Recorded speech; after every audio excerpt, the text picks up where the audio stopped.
armed forces of using chemical, biological, and tactical nuclear weapons. There are three possible scenarios of this. The first one is a staged incident under a false flag, an actual use of chemical or biological weapons resulting in casualties among the civilians. Another option, a staged so-called Russian sabotage at those facilities in Ukraine where components of weapons of mass destruction were produced. We have reasons to believe that this is exactly what Kiev regime and its sponsors are planning to do at the chemical and biological facilities in Kiev and Kharkov.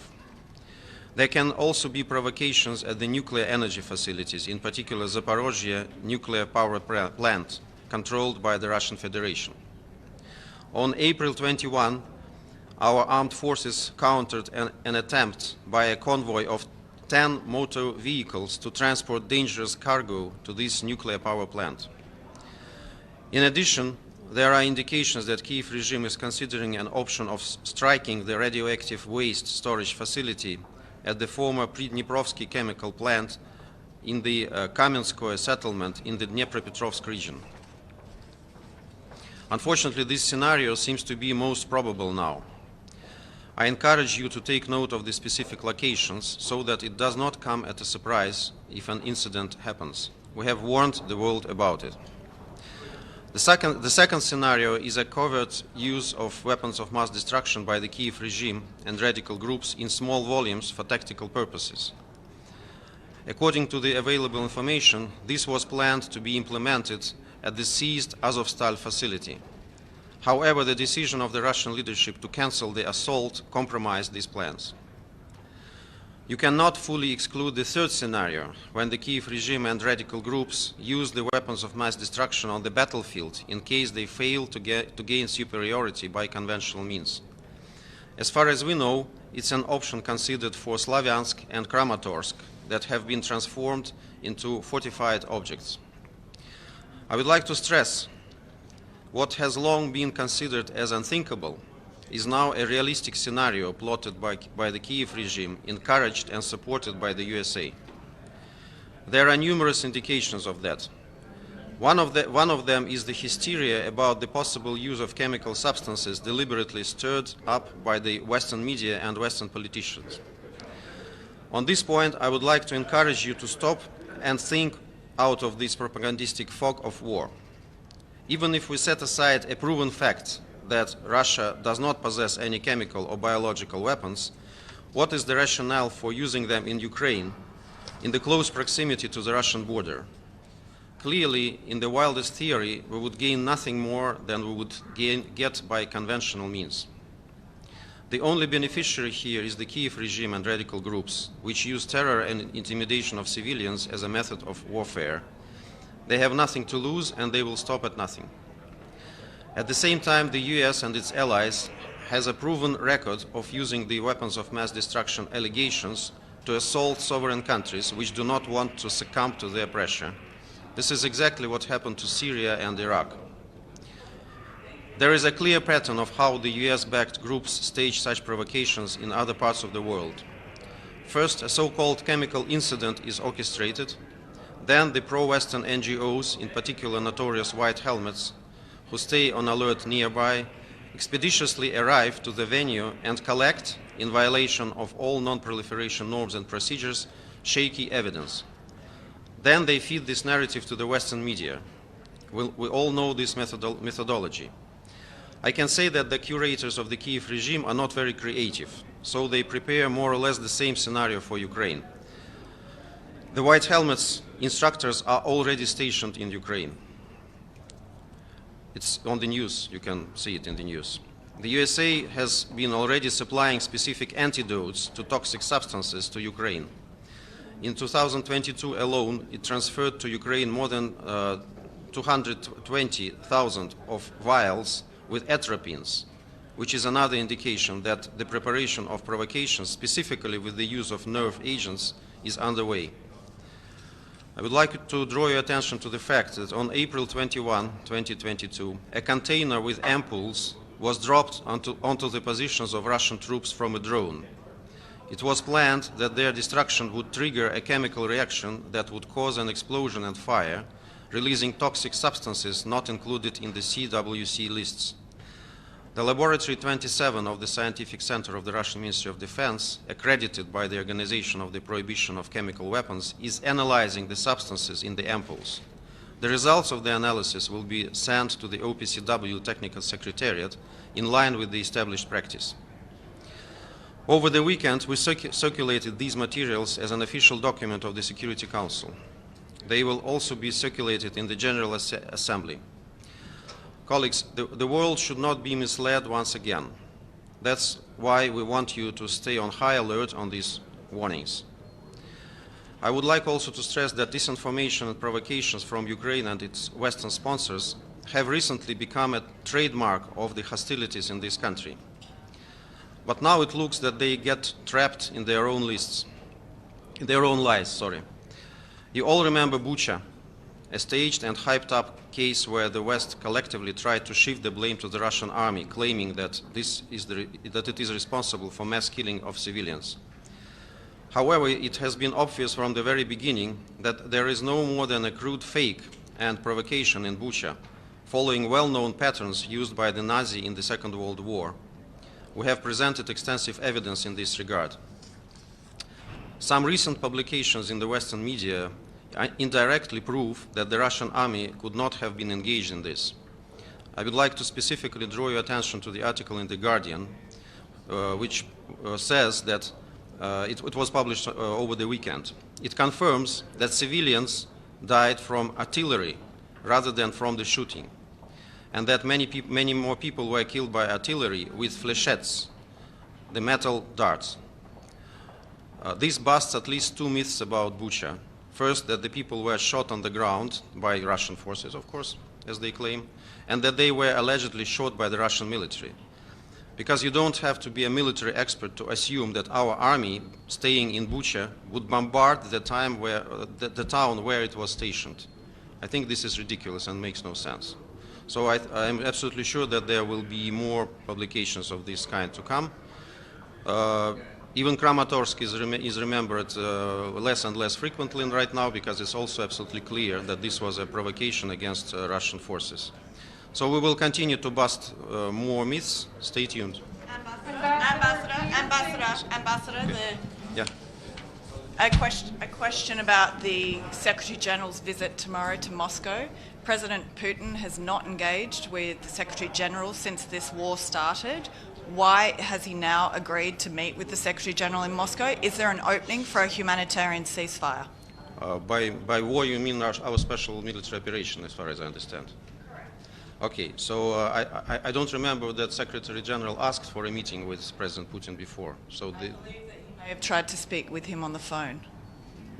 Not to my knowledge, frankly, but I may be missing something. So why has he agreed to meet with him now? Is there an opening for a humanitarian ceasefire? Secretary General asked, President accepted. That's very simple. You ask, we accept. You don't ask, we don't accept. Is it time for a ceasefire? Sorry? Is it time for a ceasefire? I don't think so. If the Secretary General asks for a ceasefire, will Russia comply? I think he asked for Easter ceasefire, and Easter is over right now. So you didn't comply with his call for an Easter truce. What? If he asks for a ceasefire when he goes to Moscow, will Russia comply and end its war? We are not supposed to comply with the calls. People comply with the orders, but not with the calls. So there was a call for ceasefire, and we opened humanitarian corridors which are not being used by Ukraine, and Ukraine is also compromising our efforts to open these corridors. So we don't think that ceasefire is a good option right now, because the only advantage it will give possibility for Ukrainian forces to regroup and to stage more provocations like Bucha, like I called to you. So frankly, it's not up to me to decide, but I don't see any reasons in this right now. Everyone who wants to get evacuated, for example, from Mariupol, has the opportunity to do so because we opened humanitarian corridors. Today it was also opened. They claim that there are some civilians in this Azovstal, but they do not let them go. I don't see any logic in this. Ambassador, Turkey has offered to serve as a guarantor. Is there any chance that Russia would accept that in terms of a ceasefire? Frankly, is there a role for the UN? I am not aware of the details. Is there a Role for the UN in any ceasefire? There is a role for everybody who really can convince Ukraine to adopt the decisions that will be for the benefit of this country. But there is not a role for anybody who would try to use ceasefires and other things to strengthen the positions of Ukrainian army and to stage more provocations, directly or indirectly. And just to be clear, what you just said was you don't think it's a moment for a ceasefire. It's not up to me to decide. I explained the reasoning. So we saw initiatives on ceasefire which resulted in 2 provocations in Bucha and Kramatorsk. So I don't see any reasons to believe in the sincerity of the other side anymore. But again, it's not up to me to decide. It's Ministry of Defense and Presidential Administration, of course. Ambassador, could we get your reaction to some of the latest comments from the US Secretary of State, Antony Blinken? He has said that Russia has failed in the aims of its war. Do you agree with that? And could you perhaps remind us, what are the aims? First of all, I'm not aware of any war that we wage. I'm aware of the special military operation. The war that has happened in Ukraine for the last 2 months since you invaded the country, Ambassador. It's not the war that we wage. It's the war that we're trying to stop, that has been there for 8 years. So I am not sure what Secretary Blinken have you failed in your aims? And if so, could you please tell us, because you seem to have completely changed your strategy, what are your aims? Our aims is, first of all, to spare as many civilians as we can. We said it from the very beginning. And since the nationalist battalions are using them for human shields, then of course we have to adapt our strategy, and we will not act as Americans in Raqqa and Mosul, as I said. We do not want to erase these cities from the surface of and the you've earth. adapted your strategy because you've failed so badly militarily? You mean we failed to kill as many people as Secretary Blinken would like us to kill? Your seems to have failed miserably. I don't get your logic. Your strategy? I don't think we failed, frankly. We conduct our military operation. It's not a war.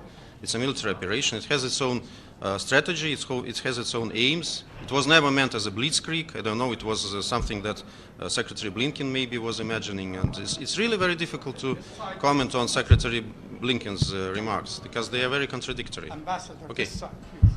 Sorry. Thank you so much, Mr. Ambassador. Abdelhamid Sayam from the Arabic daily Al-Quds Al-Arabi.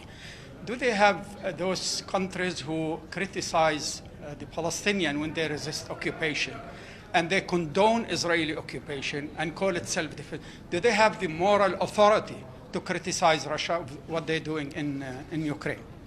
If you mean specifically Western countries, they don't have moral authorities to criticize Russia after all the crimes that they committed in many parts of the world. So I do not link it directly to Palestine, but there are a lot of examples where these countries committed terrible crimes, and of course they don't have any moral authority. Colleagues, one more question, and I have to rush. Ambassador, Deputy Foreign Minister Ryabkov, he met today with the U.S. ambassador in Moscow. Okay. Is this a beginning of the end of this military operation, or it was just a routine meeting?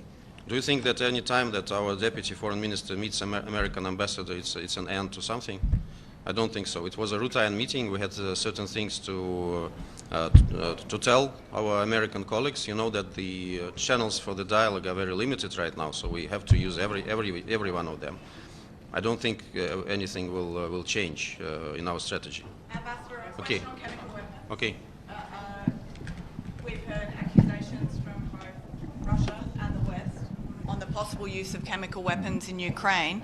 Would Russia, if there is such an attack, would Russia agree to OPCW inspectors going in straight away to determine how an attack happened and who was responsible? Frankly, if it depended on me, I don't have any credibility in OPCW after what happened in Syria and all these things. But in any case, we will document it, and I told you about the ampoules, and we need to see what was the substance that was used there. And we will, of course, share it with OPCW Secretariat. But OPCW Secretariat proved to be absolutely pro-Western and absolutely anti-Russia, anti-Syria. So I don't think it would be constructive engagement in any case. But I hope that there will be no chemical provocations. The more we make it vocal, the less chances are there to commit these provocations. Ambassador, last question. Your country launched bombs in Odessa on Friday. I don't understand the logical with the offensive in the east part of the country. If you saw the details, you would see that the rockets that hit residential buildings on Odessa were not launched by Russia. It was confirmed. They were from Ukrainian air defense. because Russia was striking absolutely another military targets with high precision weapons. So the Ukrainians fired and they missed the target, which happens unfortunately, and it resulted in the military infrastructure. It's not to my knowledge that we are striking something else in Odessa. Thank you.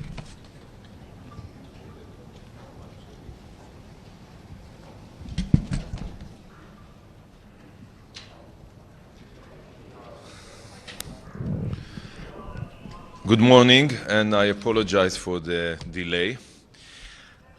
The focus of the debate this morning will sadly be on the lies fabricated by terror organizations regarding the situation in Jerusalem and on the Temple Mount, and not on the real critical threats to the Middle East. The threats, as you know, namely Iran and its dangerous nuclear program or its proxies like Hezbollah, destabilizing the region. On the Temple Mount, violence is incited and perpetrated only by a mob of Palestinian terrorists trying to hijack the holy site and inflame Jerusalem. This chaos and violence endangers Muslim worshippers and threatened Jews praying at the Western Wall. As a result, Israeli police had to intervene. Showing exemplary restraint, police protected the right to worship and succeeded in restoring law and order. Nevertheless, international bodies made far-fetched calls for calm from both sides. From both sides,